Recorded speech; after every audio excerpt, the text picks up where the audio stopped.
আসসালামু আলাইকুম। আমন্ত্রণ জানাচ্ছি ফভ টিভি নিউজ আপডেটে। সঙ্গে আছি আমি ইমতিয়াজ আহমেদ। শুরুতেই সংবাদ শিরোনাম। হঠাৎ শিবিরের প্যানেলে কেন চাকমা সম্প্রদায়ের শিক্ষার্থী? অবশেষে পিআর মেনে নিচ্ছে বিএনপি। সেনাবাহিনীর বিরুদ্ধে অপপ্রচার করা জবাব দিলেন সেনাপ্রধান। ভেনেজুয়েলার কাছে যুদ্ধ জাহাজ মোতায়েন যুক্তরাষ্ট্রে। গাজা সীমান্তে 40,000 মিশরীয় সেনা মোতায়েন। এবার বিস্তারিত।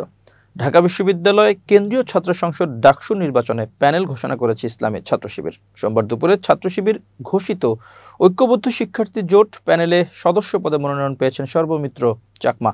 পরে এই বিষয়ে নিজের ফেসবুক আইডিতে একটি পোস্ট দিয়ে অভিব্যক্তি প্রকাশ করেছেন সমাজবিজ্ঞান বিভাগের 2022-23 সেশনের এই শিক্ষার্থী সর্বমিত্র চাকমা। তার পোস্টে বলেন, ঢাকা বিশ্ববিদ্যালয় কেন্দ্রীয় ছাত্র সংসদ 25 নির্বাচনে ঐক্যবদ্ধ শিক্ষার্থী জোট হতে কেন্দ্রীয় সংসদের কার্যনির্বাহী সদস্য পদে নির্বাচন করার সিদ্ধান্ত নিয়েছে।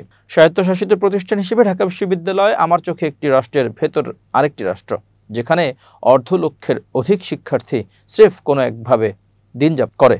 না আছে শিক্ষার সুষ্ঠু পরিবেশ, পুরো ক্যাম্পাস হন্য হয়ে খুঁজেও একবেলা মানসম্মত স্বাস্থ্যসম্মত খাবার পাওয়া দুষ্কর, রয়েছে আবাসন সংকট, নেই গবেষণার জন্য পর্যাপ্ত উপকরণাদি, চলছে স্বাস্থ্য বিমার নামে প্রহসন, অতঃপর চিকিৎসার অভাবে শিক্ষার্থীর মৃত্যু ইত্যাদি। পদে পদে অবহেলা, বঞ্চনা আর একরাশ হতাশা। তিনি বলেন, এত শত অবহেলায় টিকে থাকা এই মানুষগুলোর মধ্যে আছে এক বিশেষ লুকায়িত শক্তি, যা রাষ্ট্রযন্ত্রকে সদা উদ্বিগ্ন রাখে। এই মানুষগুলো যে কোনো সময় রাষ্ট্রের ভিত নাড়িয়ে দেওয়ার সক্ষমতা রাখে। তার বড় এবং ঘনিষ্ঠ উদাহরণ হলো জুলাই গণ অভ্যুত্থান। সেই সংখ্যা থেকে এই মানুষগুলোকে দমিয়ে রাখার যত আয়োজন তা রাষ্ট্রযন্ত্র করে। ফলস্বরূপ বাংলাদেশের স্বাধীনতা পরবর্তী 54 বছরে ডাকসু অনুষ্ঠিত হয়েছে মাত্র 8 বার, যেখানে নির্বাচন হওয়ার কথা ছিল প্রতি বছর। তিনি আরো বলেন, আমি সর্বমিত্র সমাজে প্রচলিত তথাকথিত নেতা হয়ে সুপিরিয়রিটির চর্চার প্রয়াস বা বাসনা আমার নেই।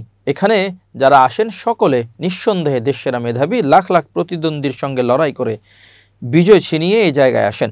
তাদের উপর কর্তৃত্ব দেখানোর দুঃসাহস আমি ঘুণাক্ষরেও করি না। আপনাদের ভালোবাসা এবং সমর্থন পেলে আমি বড়জোর আপনাদের প্রতিনিধি হয়ে হাজার কণ্ঠের এক কণ্ঠ হয়ে উঠতে চাই। সর্বমিত্র বলেন, জ্ঞান হওয়ার পর থেকে একজন শিক্ষার্থীর মৌলিক অধিকার, নারীর অধিকার, আদিবাসী সংখ্যালঘু সম্প্রদায়ের অধিকার নিয়ে আমার কণ্ঠ সর্বদা সোচ্চার ছিল এবং আমৃত্যু সব অন্যায়, অবিচার, অনিয়ম, দুঃশাসনের বিরুদ্ধে আমার অবস্থান অবিচল থাকবে। আমার বিশ্বাস, আমরা স্বাতন্ত্র সৎসাহসের সাথে আপনাদের ভালোবাসা আমাকে উজ্জীবিত রাখবে।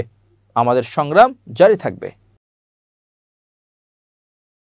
রাজনৈতিক দলগুলোর কাছে শনিবার সন্ধ্যায় জুলাই জাতীয় সনদের সমন্বিত খসড়া পাঠিয়েছে জাতীয় ঐক্যমত্য কমিশন।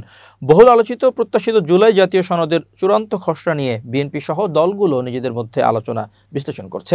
সনদের 84টি বিষয়ে ঐক্যমত্যের কথা বলা হয়েছে, আর 15টি নোট অফ ডিসেন্ট দিয়েছে দলগুলো। এর মধ্যে 10টি প্রস্তাবে নোট অফ ডিসেন্ট দিয়েছে বিএনপি। বিএনপির একাধিক সূত্র জানিয়েছে, জুলাই সনদের নোট অফ ডিসেন্ট চূড়ান্ত খসড়ার মতামতে কিছু বিষয় ছাড় দিয়ে আরও উদারতা দেখাবেন তারা। বিশেষ করে সংসদের উচ্চ কক্ষের পিআর পদ্ধতি, তত্ত্বাবধায়ক সরকার গঠন পদ্ধতি সহ 2-3টি বিষয়ে ছাড় দেওয়া হতে পারে। এদিকে জুলাই সনদ নিয়ে নানান আলোচনার পর এর বাস্তবায়ন নিয়ে দলগুলোর মধ্যে বড় সংকট দেখা যাচ্ছে। জানতে চাইলে বিএনপির স্থায়ী কমিটির সদস্য সালাউদ্দিন আহমেদ বলেন, এগুলো নিয়ে আলোচনার মধ্য দিয়ে একটা ব্যবস্থা বের করা যাবে বলে আমাদের বিশ্বাস। সেই আলোচনায় আমরা অংশগ্রহণ করব। তিনি বলেন, জুলাই সনদের চূড়ান্ত খসড়ায় কিছু বিষয়ে অসামঞ্জস্যতা রয়েছে, পাশাপাশি কিছু বিষয় সঠিকভাবে উপস্থাপিত হয়নি। এগুলো আমাদের মতামতে তুলে ধরা হবে। সংশ্লিষ্টরা বলছেন, সেপ্টেম্বরের প্রথমার্ধে জুলাই সনদ ঘোষণার কথা বলছে জাতীয় ঐক্যমত্য কমিশন। এতে সনদ বাস্তবায়নের অঙ্গীকারনামা রয়েছে, যদিও বাস্তবায়ন পদ্ধতি সম্পর্কে বলা হয়নি। জুলাই সনদকে আইনি ভিত্তি দেওয়া এবং বাস্তবায়নের পদ্ধতি কি হতে পারে তা নিয়ে বিশেষজ্ঞদের সঙ্গে আলোচনা চালিয়ে যাচ্ছে ঐক্যমত্য কমিশন। আগামী সপ্তাহে বাস্তবায়নের পদ্ধতি নিয়ে দলগুলোর সঙ্গে আলোচনার পরিকল্পনা রয়েছে কমিশনের। বাস্তবায়নের পদ্ধতি চূড়ান্ত হওয়ার পর সব দল সই করার মধ্য দিয়ে জুলাই জাতীয় সনদ চূড়ান্ত রূপ পাবে। জুলাই সনদের সাংবিধানিক ও আইনি ভিত্তি নিয়ে আদালতে প্রশ্ন তোলা যাবে না বলা হয়েছে, তবে বাস্তবায়ন কোন পদ্ধতিতে হবে তা দলগুলোকে জানানো হয়নি। বিএনপি সূত্র বলছে, তাই দলের সর্বোচ্চ নীতি নির্ধারণী ফোরাম স্থায়ী কমিটির বৈঠকে গত রাতে আলোচনা হয়। কয়েকটি বিষয়ে ছাড় দেওয়ার বিষয়ে আলোচনা হয়েছে। আবারও এ নিয়ে আলোচনা শেষে নির্ধারিত সময় 20 আগস্ট জাতীয় ঐকমত্য কমিশনের খসড়া চূড়ান্ত মতামত দেওয়া হবে। ওই বৈঠকে 10টি বিষয়ে নোট অফ ডিসেন্ট নিয়েও পুনর্বিবেচনার জন্য আলোচনা হবে। মোটা দাগে বিএনপি জুলাই সনদে আরও কিছু ছাড় দিতে পারে। সেক্ষেত্রে 2-3টি বিষয়ে ছাড় দেওয়ার সিদ্ধান্ত আসতে পারে। 25 আগস্ট থেকে জাতীয় ঐকমত্য কমিশনের আলোচনায় অংশ নেবে বিএনপি। সামাজিক যোগাযোগ মাধ্যমে বাংলাদেশ সেনাবাহিনী এর সদস্যদের বিরুদ্ধে চলমান অপপ্রচারের বিষয়ে বাহিনীর সকলকে ধৈর্য ধারণ করতে বলেছে সেনাপ্রধান জেনারেল ওয়াকারুজ্জামান। তিনি বলেছেন, বিভিন্ন ব্যক্তি তাদের বিভিন্ন স্বার্থ উদ্ধারের লক্ষ্যে এমন কাজ করছে। এসবের বিরুদ্ধে তাৎক্ষণিক ব্যবস্থা গ্রহণ না করে পেশাদারী আচরণ করাই শ্রেয়। তবে এই সকল অপরাধ যথাযথভাবেই লিপিবদ্ধ থাকছে এবং উপযুক্ত সময়ে এই সকল দায়ী ব্যক্তিদের বিরুদ্ধে যথাযথ আইনি ব্যবস্থা গ্রহণ করা হবে। মঙ্গলবার 19 আগস্ট সকালে ঢাকা সেনানিবাসে অফিসার্স অ্যাড্রেস অনুষ্ঠানে সেনা সদস্যদের উদ্দেশ্যে দেয়া বক্তব্যে তিনি কথা বলেন। এতে পদস্থ কর্মকর্তারা সরাসরি উপস্থিত ছিলেন এবং দেশের অন্য সব সেনা স্থাপনার কর্মকর্তারা ভার্চুয়ালি যুক্ত হন। অনুষ্ঠানের প্রথম অংশে সেনাপ্রধান সকল সেনানিবাস ও জাতিসংঘ মিশনে মোতায়েন সেনা কর্মকর্তাদের উদ্দেশ্যে প্রায় 38 মিনিট বক্তব্য রাখেন। দ্বিতীয় অংশে প্রায় 1 ঘন্টা কর্মকর্তাদের প্রশ্নের উত্তর দেন। সেনা সদস্যদের উদ্দেশ্যে ওয়াকারুজ্জামান বলেন, দেশের মানুষ এখন সেনা সদস্যদের দিকে তাকিয়ে রয়েছে। তোমরাই দেশের ভবিষ্যৎ, তাই দেশপ্রেম উদ্বুদ্ধ হতে হবে এবং বাহিনীর চেইন অব কমান্ড অক্ষুণ্ণ রাখতে হবে।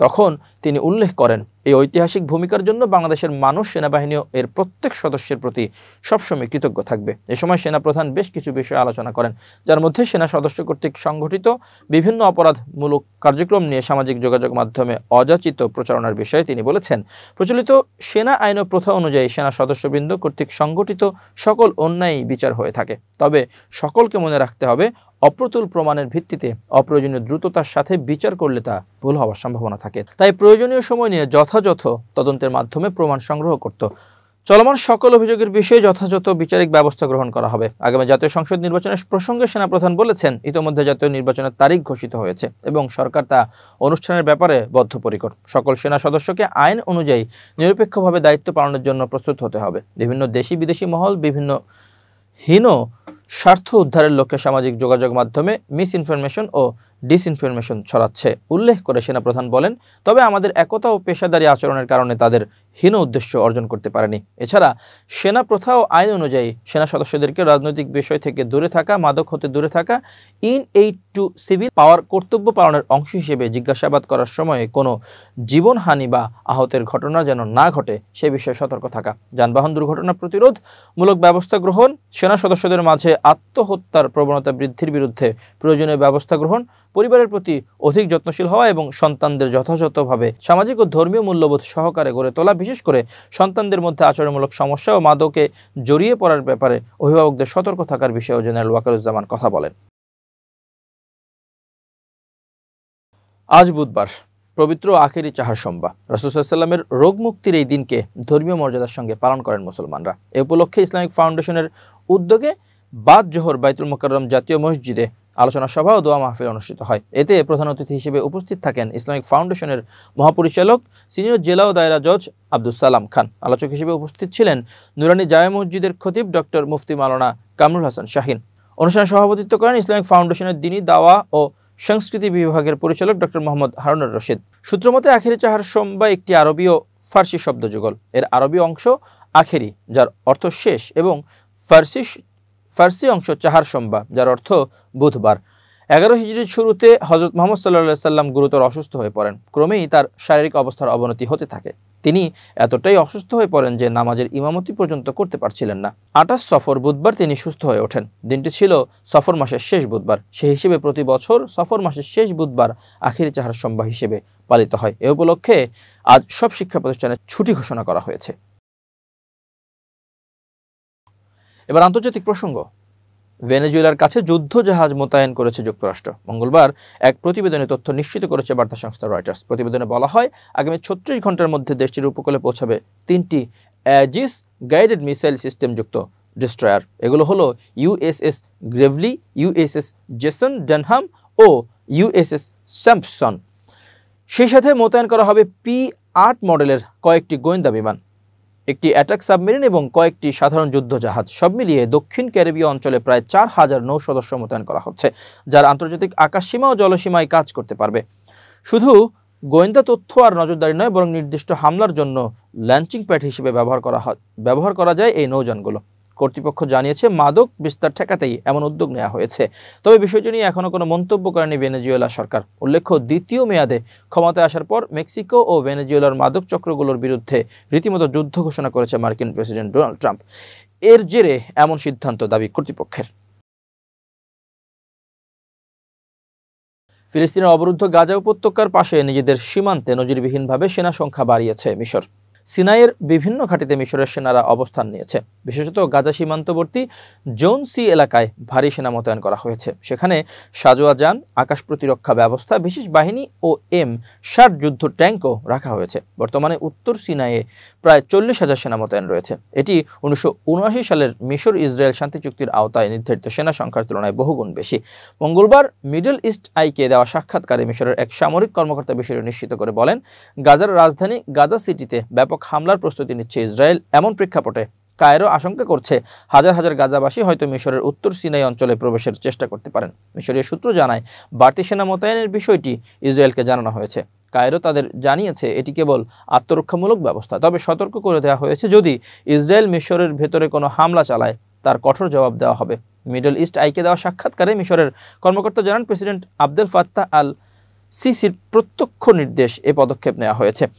সশস্ত্র বাহিনীর সুপ্রিম কাউন্সিল ও জাতীয় নিরাপত্তা কাউন্সিলের সঙ্গে বৈঠকের পরে তিনি সেনা মোতায়েনের নির্দেশ দেন। তিনি স্পষ্ট করে বলেন, ইসরায়েল হামাসকে নির্মূল করতে এবং গাজার জনগণকে স্থানচ্যুত করতে চায়, কিন্তু মিশর এই পরিকল্পনা কোনোভাবে সমর্থন করে না। মিশরের পররাষ্ট্রমন্ত্রী সম্প্রতি স্পষ্ট করে বলেন, গাজার জনগণকে অন্যত্র সরিয়ে নেওয়ার পরিকল্পনায় তারা কোনোভাবে সহায়তা করবে না, বরং যে কোনো মূল্যে তা প্রতিরোধ করবে। এবার বিজ্ঞান ও প্রযুক্তির খবর। সংযুক্ত আরব আমিরাতের ইতিহাসে প্রথমবারের মতো উন্মোচিত হলো কৃত্রিম বুদ্ধিমত্তা চালিত ভার্চুয়াল কন্যা লতিফা। সম্প্রতি আনুষ্ঠানিকভাবে ডিজিটাল দুবাই উদ্যোগের অংশ হিসেবে এ চরিত্র ও তার পরিবারের নাম ঘোষণা করেছে। এটি UAE এর সংস্কৃতি, ঐতিহ্য ও মূল্যবোধকে কেন্দ্র করে তৈরি প্রথম ভার্চুয়াল পরিবার, যার উদ্দেশ্য বিভিন্ন ভাষাভাষী ও সামাজিক শ্রেণীর মানুষের সঙ্গে প্রযুক্তির সংলাপ গড়ে তোলা। এই প্রকল্প ইয়ার অব দ্য কমিউনিটি উদ্যোগের অন্তর্ভুক্ত। প্রেসিডেন্ট শেখ মোহাম্মদ বিন জায়েদ আল নাহিয়ান এর আগে ঘোষণা করেছিলেন, লতিফা নামকরণ জনগণের ভোটের মাধ্যমে সিদ্ধান্ত নেওয়া হয়। প্রায় 14,000 মানুষ ভোট দেন। প্রস্তাবটি 3টি নামের মধ্যে লতিফা সর্বাধিক 43% ভোট পায়, যেখানে মীরা পায় 37% এবং দুবাই 20%। ভার্চুয়াল চরিত্র লতিফা তার পরিবারের অন্যান্য সদস্যদের সঙ্গেও পরিচয় করিয়ে দিয়েছে। বাবা মোহাম্মদ, মা সালমা এবং ভাই রাশেদ। ঐতিহ্যবাহী এমিরাতি পোশাকে আধুনিকতার ছোঁয়া নিয়ে হাজির হয় লতিফা। লতিফার মূল লক্ষ্য ছিল শিশু ও পরিবারগুলোর সঙ্গে AI প্রযুক্তি এবং ডিজিটাল সেবার বিষয়ে ইতিবাচক আলোচনা গড়ে তোলা। শীঘ্রই সামাজিক যোগাযোগ মাধ্যমে লতিফা ও তার পরিবারকে দেখা যাবে। তাদের মাধ্যমে নিরাপদ ও দায়িত্বশীল ডিজিটাল আচরণ প্রচারের পাশাপাশি ডিজিটাল লাইফস্টাইল নিয়ে গল্প শেয়ার করা হবে। দুবাইয়ের এই উদ্যোগকে অনেকেই ভবিষ্যতের প্রযুক্তি নির্ভর সমাজ গঠনের একটি বড় পদক্ষেপ হিসেবে দেখছেন। এবার খেলার খবর। এশিয়া কাপের সূচি চূড়ান্ত। কবে কোথায় খেলবেন কোন দল তাও জানা গেছে প্রায় 2 সপ্তাহ আগে। জানা গেছে আরও একবার একই গ্রুপে পড়েছে চির প্রতিদ্বন্দ্বী ভারত ও পাকিস্তান। কিন্তু সাম্প্রতিক সময়ে সীমান্তে অস্থিরতার পর ভারত দল পাকিস্তানের বিপক্ষে এশিয়া কাপের ম্যাচ খেলবে কিনা তা নিয়ে প্রশ্ন তুলেছে ভারতের সাবেক ক্রিকেটার ও বিশ্লেষকরা। একই শঙ্কা প্রকাশ করেছেন ভারতের সাবেক ক্রিকেটার কেদার যাদব। তার বিশ্বাস, এশিয়া কাপে পাকিস্তানের বিপক্ষে খেলবে না ভারত, ম্যাচ বর্জন করবেন গিল বুমরাহ। সম্প্রতি শেষ হওয়া ওয়ার্ল্ড চ্যাম্পিয়নশিপ অব লেজেন্ডস টুর্নামেন্টে পাকিস্তানের বিপক্ষে 2বার ম্যাচ বয়কট করেছিল ভারত। গ্রুপ পর্বের পাশাপাশি সেমিফাইনালেও খেলেনি ভারত। মূলত গত এপ্রিলে ভারত নিয়ন্ত্রিত কাশ্মীরে সন্ত্রাসী হামলার প্রতিবাদে পাকিস্তানের বিপক্ষে ম্যাচ বয়কট করেন ক্রিকেটাররা। যদিও টুর্নামেন্টটি ICCর অনুমোদিত ছিল না, তবে ধারণা করা হচ্ছে ICC ও ACC অনুমোদিত আসন্ন এশিয়া কাপেও পাকিস্তানের বিপক্ষে খেলবে না ভারত। 14 সেপ্টেম্বর ম্যাচ বয়কট করতে পারেন সূর্যকুমার যাদবরা, যে সম্ভাবনা জানিয়ে সম্প্রতি কেদার যাদব ভারতের সংবাদ সংস্থা ANI-কে বলেন, আমার মনে হয় না ভারতের এই ম্যাচ খেলা উচিত, তবে তার বিশ্বাস খেলা হলে অবশ্যই জয় পাবে ভারত। বলেন, পাকিস্তানের বিপক্ষে ভারত যেখানেই খেলুক জিতবেই, কিন্তু এই ম্যাচটি একেবারেই হওয়া উচিত নয়। আমি নিশ্চিতভাবে বলতে পারি ম্যাচটা হবে না। ভারতের সাবেক ক্রিকেটার হরভজন সিংও এই ম্যাচ বাতিলের পক্ষে। টাইমস অফ ইন্ডিয়াকে দেওয়া সাক্ষাৎকারে কয়েকদিন আগে তিনি বলেছিলেন, যতদিন 2 দেশের মধ্যে বিবাদের সুরাহা না হবে আমাদের ক্রিকেট খেলা উচিত নয়। একটি জাতির তুলনায় ক্রিকেট খুব ছোট বিষয়। প্রিয় দর্শক, শেষ করছি FAV TV নিউজ আপডেট। আজ এ পর্যন্তই। ভিন্ন খবর নিয়ে দেখা হবে আগামীকাল রাত 8টায়। নিজেকে আপডেট রাখতে সাবস্ক্রাইব করুন চ্যানেলটি। নিয়মিত লাইক, কমেন্ট ও শেয়ার করে ছড়িয়ে দিন সর্বত্র। সুস্থ থাকুন, নিরাপদে থাকুন। আল্লাহ হাফেজ।